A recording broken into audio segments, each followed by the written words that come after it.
Welcome to కేనాషుడ్. ఈ రోజు current affairs. MiG-21 యుద్ధ విమానాలకు వీడుకోలుకు వేలైంది. దాని గురించి ఒకసారి చూద్దాం. 2019 ఫిబ్రవరి 27వ తేదీన బాల్కోట్ ఘటన జరిగింది. పాకిస్తాన్ చెందిన F-16 యుద్ధ విమానాన్ని భారత వింగ్ కమాండర్ అభినందన్ వర్ధమాన్ ఆనాడు MiG-21 యుద్ధ విమానాన్ని ఉపయోగించి దాన్ని నేలకూర్చారు.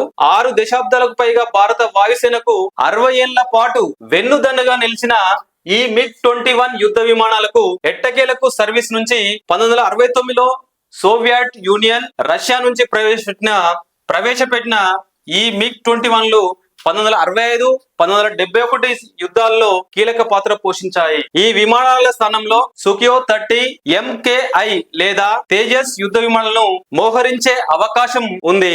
రేపటి రోజున చండీగఢ్ వాయుసేన స్థావరంలో జరిగే వీడ్కోలు కార్యక్రమంలో భారత వాయుసేన అధిపతి air chief marshal Amarpreet Singh వీటికి ఘనంగా వీడ్కోలు పలకనున్నారు.